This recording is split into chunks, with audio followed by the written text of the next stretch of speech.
In trading, most people believe the difference between success and failure lies in strategies, indicators, or some secret formula hidden in the markets.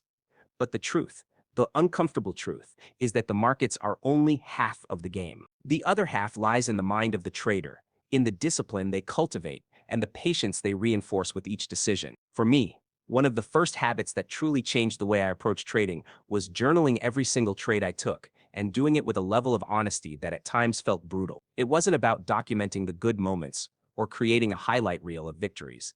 It was about recording reality exactly as it unfolded, without filters, without excuses, and without the ego protecting me from my own mistakes. When I began journaling, I thought it would be a simple process. Write down the ticker, the entry, the exit, and the result. But over time, I realized that just recording the numbers wasn't enough. Numbers alone don't reveal the story behind a decision. They don't capture the rush of excitement that makes you enter too early, or the fear that causes you to exit too late. They don't show the hesitation before pulling the trigger, or the impatience that whispers in your ear when the market isn't moving fast enough. To truly benefit from journaling, I had to add context. I had to note the thoughts running through my mind before entering a trade. I had to write down how I felt during the trade, whether my heart was racing, whether my palms were sweaty, whether I was confident or uncertain. The journal became less of a trade log and more of a mirror reflecting back the raw truth of my trading psychology. At first, this process was uncomfortable. Nobody enjoys confronting their flaws on paper. I remember vividly the shame of writing down, entered too early because I didn't want to miss out, or didn't follow my plan because I thought I knew better this time. Each entry felt like exposing a weakness, and the ego resisted. But over time, something interesting happened. The act of writing forced accountability. It became impossible to pretend that my trading mistakes were just bad luck or the market being unfair. The journal stripped away the excuses. If I kept losing money by chasing trades, it was there in black and white. If I broke my risk management rules, I couldn't hide from it because I had written it down myself. That accountability was the beginning of true discipline. The other benefit of journaling came from repetition. After weeks and months of documenting trades, patterns began to emerge. I noticed that I consistently lost money on trades taken in the first 30 minutes of the market open. I noticed that whenever I ignored my stop loss, the outcome was almost always worse than if I had just accepted the small loss. I noticed that I made better decisions on days when I had prepared thoroughly the night before. These patterns weren't visible day to day, but the journal connected the dots over time.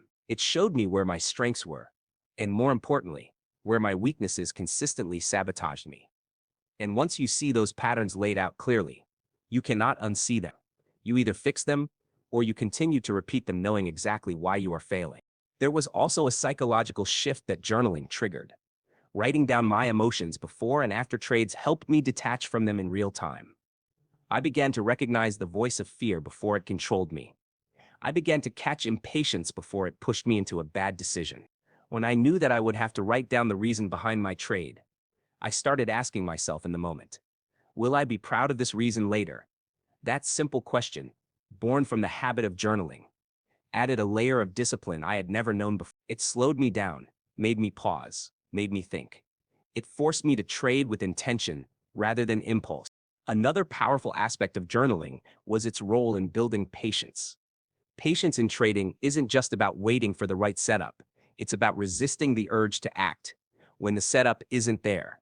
My journal was filled with notes like, no trade today, nothing matched my criteria. At first, those days felt wasted. I wanted action. I wanted movement. But when I went back and reviewed the journal, I realized those were the days where I had preserved capital, where I had practiced discipline by doing nothing. Recording those moments showed me that patience wasn't passive. It was an active choice, a victory of self-control. Over time, I learned to value the days of no trades as much as the days of profitable trades, because both were steps toward becoming the disciplined trader I wanted to be. The honesty in journaling also extended beyond the markets. By training myself to confront my weaknesses on paper, I became more aware of how I approached challenges in other areas of life. I noticed how often I made excuses for procrastination, how often I blamed circumstances instead of owning my decisions. Journaling didn't just build trading discipline, it built personal discipline. And as both grew, I found that my mindset shifted from one of chasing outcomes to one of mastering process. The profits, when they came, felt almost like a side effect of the deeper transformation happening in my thinking. If there is one habit that separates reckless traders from those who survive long enough to truly master the craft, it is the ability to wait. The markets are an endless stream of movement, flashing candles and constant noise designed to trigger emotions. Every tick, every shift in price seems to whisper, act now, or you will miss out. In the early stages of trading, I fell into that trap countless times. I equated activity with progress. I thought that the more trades I placed, the faster I would grow, the quicker I would see returns. But over time, painful lessons taught me that the opposite is true. In trading, patience is not a passive state. Waiting is not laziness. It is one of the most active, disciplined decisions a trader can make. Learning to wait began with understanding the reality of probability. No matter how skilled or experienced a trader becomes, the markets are not predictable machines. They are chaotic, complex, and influenced by countless variables beyond one's control. The only power a trader has is in choosing when to participate. Every setup is not worth the risk. Every movement is not an opportunity. I had to teach myself to think like a hunter, not like a gambler. A hunter does not fire at every sound in the woods. He observes. He studies. He waits for the right moment when the odds are clearly in his favor. Trading required the same shift. Waiting became the skill that filtered noise from signal, distraction from opportunity. But patience did not come naturally. The urge to act is deeply rooted in human psychology. When I saw price moving sharply in one direction, I felt a physical pull to jump in. I told myself I would catch just a small piece of the move. Most of the time, those trades ended in regret. When I reviewed my journal later, I saw the same notes repeating. Chased the move. Entered late. Lost discipline. The more I confronted those mistakes, the more I realized that waiting was not about doing nothing. It was about protecting myself from unnecessary harm. Each time I acted on impulse, I was proving that I lacked control. Each time I waited, I was proving that I could master myself. To build this habit, I created clear criteria for trades. Instead of reacting to market movement, I defined exactly what I needed to see before entering. It might be a specific chart pattern, a level of volume confirmation, or alignment across multiple time frames. Once those rules were in place, my job was simply to wait until the conditions matched. At first, this was agonizing. Hours would pass without the setup appearing, and I would stare at the screen, restless, fighting the temptation to lower my standards just to enter something. But with time, I noticed a shift. The fewer trades I took, the more selective I became, and the better my results were. Waiting became proof of discipline, and the profits that came from patience reinforced the habit. Another layer of waiting involved time itself. Markets have rhythms, and opportunities often appear at specific times of the day or under certain conditions. Early in my career, I wasted energy forcing trades during dead hours, times when volume was low and setups were weak. I believed that by always being in the market, I was maximizing my chances. In reality, I was draining my account and my mental capital. When I learned to wait for the open volatility or the closing hour momentum, my trading became more efficient. It was no longer about being present all the time. It was about being present at the right time. Waiting taught me to align with the market's natural flow instead of fighting against it. The art of waiting also expanded beyond individual trades. There were times when my strategy was out of sync with the market environment. For example, trending strategies do not thrive in choppy, sideways markets. In the past, I would keep forcing trades, convinced I could bend the market to my will. Those periods often resulted in painful drawdowns. Later, I realized the discipline of stepping back, waiting for conditions to align with my edge, was as valuable as trading itself. Patience in these larger cycles preserved capital and kept my mindset intact. It was not just about waiting minutes or hours for a trade, but sometimes days or even weeks for the right environment. As waiting became a conscious practice, I began to see its effects on my psychology. The anxiety that once drove me to overtrade started to fade. I no longer felt the pressure to capture every move. I began to understand that missing trades was not failure. It was part of the process. The market would always be there tomorrow, next week, and next year. What mattered was not catching every move but catching the right ones with clarity and conviction. That shift in perspective was liberating. It gave me space to breathe, to think, and to act only when conditions truly demanded it. Waiting also sharpened my ability to observe.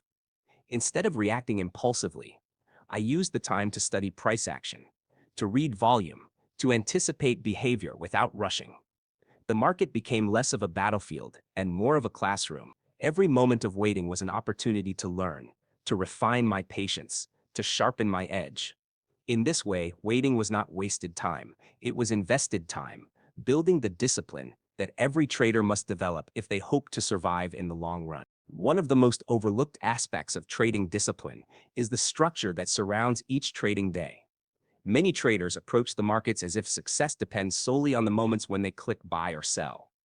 But the truth is that discipline is forged long before the first trade is taken. For me, the turning point came when I realized that trading was not just about technical analysis or market timing, it was about the rituals I built into my daily life. These routines created a framework that stabilized my emotions, sharpened my focus, and prepared me mentally for the uncertainty of the markets. Without them, I was constantly reactive, jumping into trades out of boredom, fear, or excitement. With them, I began to act with intention, consistency, and control.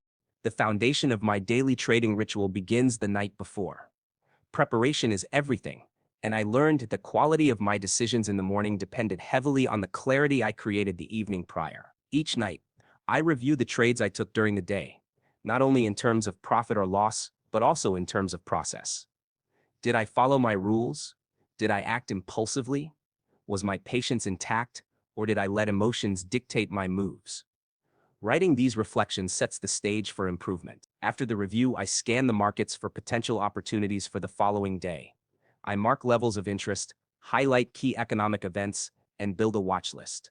By doing this in advance, I remove the stress of searching for trades in real time. My mind is calmer, more focused, and ready to execute a plan rather than chase randomness. The morning routine is equally crucial. I never roll out of bed and start trading immediately. Doing so invites chaos. Instead, I created a ritual that centers me. It might include a few minutes of exercise, meditation, or simply reviewing my plan while sipping coffee. These small acts set the tone for the day. They remind me that trading is not a sprint, but a marathon that requires balance and patience. Before I even open my platform, I take time to ground myself, because entering the market with a scattered mind is like stepping into a storm without shelter. The ritual of preparation is what shields me from that storm. When the market opens, I do not immediately dive into trades. I watch. I observe the first movements, the way volume builds, the reactions to overnight news. This is part of my ritual too, taking the time to let the market reveal its character for the day. It is tempting to jump in early, but my routine has trained me to wait until my setups appear. This consistency eliminates the randomness that once defined my trading. By treating each day as a repetition of a practiced routine, I remove the space for impulsive decisions. Another vital element of my daily structure is scheduled breaks. Trading can consume you if you let it, pulling you into endless charts and constant monitoring. I used to sit for hours, staring at every tick, thinking I was working hard when in reality I was exhausting my focus. Now, I step away at planned intervals. Sometimes it is as simple as walking outside, stretching, or disconnecting from screens for a few minutes. These breaks reset my mind and prevent fatigue from leading to sloppy decisions. The ritual of stepping away reinforces discipline by reminding me that control is not about doing more, it is about doing what matters with clarity. After the trading session ends, I do not simply close my platform and forget the day. Reflection is part of the routine. I document the trades taken, the reasons behind them, and the emotions I felt throughout the process. This step is critical because it creates a feedback loop. Each day builds on the last, and by embedding reflection into my routine, I ensure that I am constantly learning, constantly refining. Over time, this habit compounds. Small adjustments made daily, guided by honest reflection, evolve into significant improvements in discipline and patience. Routines also extend beyond trading hours. The lifestyle choices I make outside the market influence how I perform within it. Consistent sleep, healthy eating, and exercise became non-negotiable parts of my ritual. I learned that a tired mind cannot trade with discipline, and a restless body cannot remain patient. The structure I built outside of the charts fed directly into the structure I maintained on them. Trading is not just a mental game, It is a physical and emotional one as well. My rituals ensured that I approached each session as the best version of myself, not a drained or distracted one. There is a deeper psychological benefit to these routines. They create a sense of stability in a profession defined by uncertainty. The markets are unpredictable, filled with volatility and sudden shifts that no trader can control. But routines are within my control. No matter how chaotic the trading day becomes, I know I can rely on the structure I have built. This consistency anchors me. It keeps me grounded when the market tries to pull me into fear or greed. By repeating the same rituals each day, I remind myself that discipline is not about controlling outcomes. It is about controlling actions. And the more consistent my actions became, the more consistent my results followed. Over time, these daily rituals transformed trading from something that felt overwhelming into something that felt structured and manageable. Instead of being at the mercy of market noise, I learned to operate within a framework that supported patience and reinforced discipline. Each step, from nightly preparation to morning routines, scheduled breaks, and end-of-day reflection, became a brick in the foundation of a mindset that no longer sought excitement or chaos but clarity and control. There was a time in my trading journey when I thought risk management was optional, something I could bend or ignore if I felt confident enough in a setup. I believed that skill, intuition, or even sheer willpower could override the laws of probability. That illusion was shattered quickly and painfully. The markets have a way of humbling every trader who thinks they are above risk, and I was no exception. After watching what felt like weeks of progress vanish in a single reckless trade, I understood the lesson that every professional trader eventually learns. Risk management is not just another part of trading, it is the foundation. Without it, discipline collapses, patience disappears, and no amount of strategy can save you from ruin. The first principle I built into my routine was never risking more than a fixed percentage of my capital on any single trade. At first, this felt restrictive, like I was limiting my potential, but over time I came to realize that what I was really doing was buying freedom. By capping risk, I gave myself room to make mistakes, to learn, and to trade again tomorrow. The habit of defining risk before entering a trade forced me to think differently. Instead of asking, how much can I make if this goes right, I began asking, how much am I willing to lose if this goes wrong? That simple shift reframed trading from a game of chasing profits to a process of protecting capital. Risk management also meant treating stop losses as sacred. In my early days, I would often move stops further away when trades turned against me, convincing myself that the market just needed more time to come back in my favor. Sometimes it worked, but more often it led to larger losses than I could handle. The emotional pain of seeing a trade spiral out of control far outweighed the small loss I had originally planned for. Eventually, I made a rule that once a stop loss was set, it was never moved. That decision brought a surprising sense of calm. Knowing that my downside was defined allowed me to detach emotionally from the trade itself. The worst-case scenario was already accounted for, and once that was in place, I could focus entirely on managing the trade with clarity rather than fear. Another part of my risk management ritual was position sizing. Too many traders focus on finding the perfect entry while ignoring how much they are actually putting at stake. For me, discipline meant calculating the exact number of shares or contracts I could trade based on my risk limit, not my excitement or gut feeling. This habit eliminated the dangerous swings in equity that come from over-leveraging. More importantly, it reinforced the mindset that trading is not about hitting home runs. It is about staying in the game long enough to let consistency compound. Position sizing turned each trade into just one small piece of a much larger puzzle, and that perspective helped me trade with patience instead of desperation. Risk management also extends beyond numbers.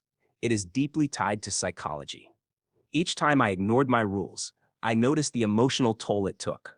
A single oversized loss would leave me shaken, frustrated, and desperate to recover. That desperation often led to revenge trading, which only dug the hole deeper.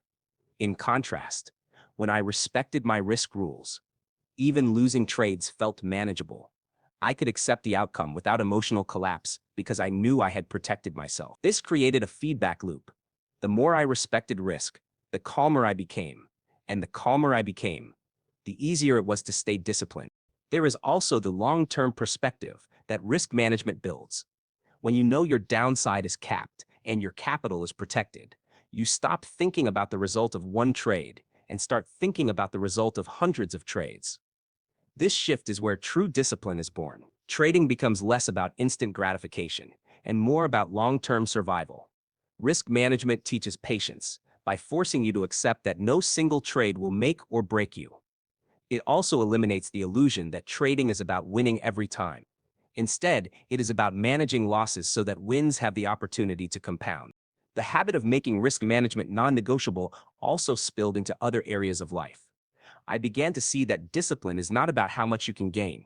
It is about how well you protect what you already have. This mindset influenced the way I approached financial decisions, investments, and even personal challenges. By always asking, what is the downside and can I accept it? I became more measured, more calculated, and more patient. In trading, this habit was transformative. It allowed me to trade with confidence, not because I expected to win every time, but because I knew that even if I lost, I could survive and continue. Ultimately, risk management was the habit that turned trading from gambling into a profession. It was the anchor that held me steady when emotions tried to pull me into reckless decisions. It was the boundary that reminded me discipline is not about taking more trades, but about protecting myself long enough to take the right ones. By making risk management a rule I could never bend, I found freedom within the structure. And that freedom became the foundation on which patience and discipline could grow. One of the greatest challenges in trading is learning how to separate your identity from your results. In the beginning, I made the mistake that so many traders make. I tied my self-worth to the outcome of each trade. When I won, I felt unstoppable, brilliant, and validated. When I lost, I felt like a failure, as though the markets were passing judgment on me personally. This roller coaster of emotions was exhausting. It made me impatient, reactive, and inconsistent. Over time, I realized that the true discipline in trading comes from emotional detachment. The ability to treat both wins and losses as nothing more than data points is what allows a trader to remain steady in a profession built on uncertainty. The first step in building this detachment was recognizing the danger of ego. A winning trade has a way of inflating confidence to dangerous levels. After a string of wins, I found myself increasing position sizes recklessly, believing that I could not possibly be wrong. It was not discipline driving my decisions, but ego. The markets, of course, punished this arrogance quickly. A single large loss would erase days of progress and leave me questioning everything. It was through these painful cycles that I began to see the trap of emotional attachment. Wins were not proof of intelligence, just as losses were not proof of stupidity. They were simply outcomes within a larger system of probability. To detach emotionally, I had to redefine what success meant. Instead of measuring success by whether a trade made or lost money, I started measuring it by whether I followed my process. Did I wait for my setup? Did I size my position correctly? Did I respect my stop loss? If the answer was yes, then the trade was successful regardless of the financial outcome. This shift was liberating. It allowed me to take pride in discipline rather than results. When I focused on the process, wins and losses carried less emotional weight. They became feedback instead of identity markers. Another practice that helped me detach was journaling my emotions along with my trades. By writing down how I felt during both wins and losses, I began to notice patterns. A win would often leave me overconfident, eager to jump back in without proper analysis. A loss, on the other hand, would trigger impatience and the urge to recover quickly. Seeing these emotional cycles laid out in my own words was eye-opening. It made me realize that my biggest enemy was not the market, but my own attachment to results. Over time, journaling became a tool to distance myself from those emotions. By acknowledging them on paper, I was less likely to act on them in the moment. Detachment also required learning to accept losses as a natural part of trading. This was perhaps the hardest lesson. No matter how skilled or disciplined a trader is, losses are inevitable. Trying to avoid them or pretending they should not exist only creates frustration. I had to train my mind to see losses not as failures but as the cost of doing business. Just as a store owner pays rent or an athlete endures fatigue, a trader pays through losses. When I began to normalize them in this way, the sting diminished. A loss no longer felt like an attack on my identity but simply part of the journey. On the flip side, wins also had to be treated with caution. It is easy to become addicted to the dopamine rush of a profitable trade. That feeling can cloud judgment just as much as fear does. I learned to view a winning trade as nothing more than confirmation that I executed my plan correctly. Celebrating too much risked feeding the ego, which in turn led to recklessness. By maintaining emotional neutrality, I kept myself from swinging between extremes. A win was data, a loss was data. Both were pieces of a larger puzzle, nothing more and nothing less. There was also a deeper psychological freedom that came with detachment. When I stopped tying my self-worth to my results, I became more patient. I no longer felt pressured to prove myself with every trade. I could sit on the sidelines without guilt, waiting for the right setup, because my identity was not at stake. This patience was transformative. It allowed me to see the markets with clearer eyes, unclouded by the need for validation. I began to trade less frequently, but more effectively. The fewer trades I took, the more disciplined I became, and the more my results improved naturally. Emotional detachment is not about becoming cold or robotic. It is about cultivating balance. I still feel excitement when a trade goes my way, and disappointment when it doesn't. But those feelings no longer control me. They pass through without dictating my decisions. The discipline lies in acknowledging emotion without obeying it. In this way, detachment becomes a habit, a muscle that strengthens each time you choose patience over impulse, process over ego. It is this habit that transforms trading from a chaotic emotional battle into a structured practice of discipline and control. Trading is one of the few professions where the temptation of immediate rewards is always in front of you. A chart can move in your favor in seconds, and the possibility of instant profit creates a powerful pull toward impulsive action. Early in my trading journey, I constantly gave in to that pull. I wanted fast results, quick wins, and immediate confirmation that my decisions were correct. But the more I chased instant gratification, the more inconsistent and undisciplined I became. The lesson I eventually learned, the hard way, was that trading requires a mindset that values the long game over the short thrill. Practicing delayed gratification became one of the most important habits that reshaped not only my trading but my entire outlook on discipline.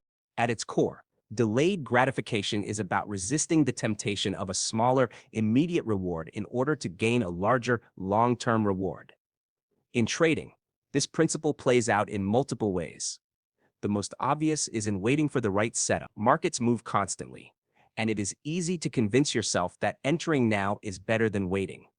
But the truth is that most trades are not worth taking. Only a handful of setups each week or each month truly align with your edge.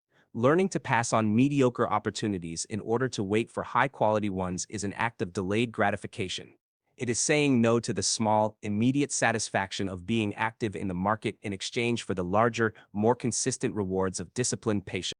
There were countless times when I entered trades too early, simply because I was tired of waiting. I wanted the action, the excitement, the chance to feel engaged. More often than not, those trades ended in losses or break-even results. When I went back and reviewed them, I realized that had I waited just a little longer, the setup would have been clearer and the probability stronger. Delayed gratification was not just a philosophical idea. It was the practical difference between random outcomes and consistent results. Every time I chose to wait, I strengthened the habit of patience. Every time I jumped in early, I reinforced impulsiveness. Over time, I began to see that discipline was really about training my brain to value long-term consistency over short-term excitement. The practice of delayed gratification also applied to managing trades once I was in them. One of the hardest things for me to do early on was to let a winning trade run. The moment I saw green in my account, I wanted to lock it in. I feared the market would reverse, that my profit would vanish. So I often took small gains quickly, only to watch the trade move far beyond my exit point. My journal was filled with notes like, cut profits too early, or didn't trust the plan. It was frustrating to see that my inability to delay gratification was capping my growth. I had to train myself to stick to my profit targets, to trust the strategy I had tested, and to resist the urge to grab quick wins. This was not easy, because taking profit provides instant relief and validation. But the more I forced myself to wait, the more I realized that larger, planned profits came when I allowed the trade to unfold fully. Delayed gratification in this sense was about trusting patience over fear. On the other side, delayed gratification also applied to losses. The instinct when faced with a losing trade is to hold on, hoping it will turn around. The immediate gratification comes from avoiding the pain of realizing the loss. But that short-term relief often leads to much larger damage down the line. Accepting the small, planned loss immediately is itself a form of delayed gratification because it protects the account and preserves the ability to trade tomorrow. By cutting losses quickly, I was choosing the long-term reward of survival and consistency over the short-term comfort of denial. This habit reinforced discipline by teaching me that gratification is not always about gains. It is also about protecting myself from greater harm by accepting discomfort today. The power of delayed gratification did not stop at trading decisions. It carried over into my daily routines and lifestyle. I realized that how I lived outside the market affected how I behaved inside it. Practicing self-control in everyday life, whether it was sticking to a workout routine, avoiding unnecessary spending, or committing to long-term goals, reinforced the same mental muscles I needed for trading. The discipline of saying no to immediate pleasures in life built the discipline of saying no to impulsive trades. The patience of working toward long-term goals in life mirrored the patience of waiting for long-term success in the market. Perhaps the most profound impact of practicing delayed gratification was the shift it created in my overall mindset. I stopped thinking about trading as a way to get rich quickly and started viewing it as a profession built on longevity. This perspective helped me align with the reality that wealth in trading is built over years, not days. It is the product of consistent execution, disciplined risk management, and the ability to wait for compounding results. Delayed gratification was the bridge between where I was and where I wanted to be. It reminded me constantly that every impulsive decision carried the risk of derailing long-term growth, while every patient choice moved me closer to mastery. In the end, delayed gratification became more than just a trading habit. It became a mindset that shaped every decision I made. The ability to resist short-term urges in pursuit of long-term rewards cultivated a level of discipline that no strategy or indicator could ever provide. It created the mental framework that allowed patience to thrive, consistency to build, and discipline to take root in every part of the trading journey.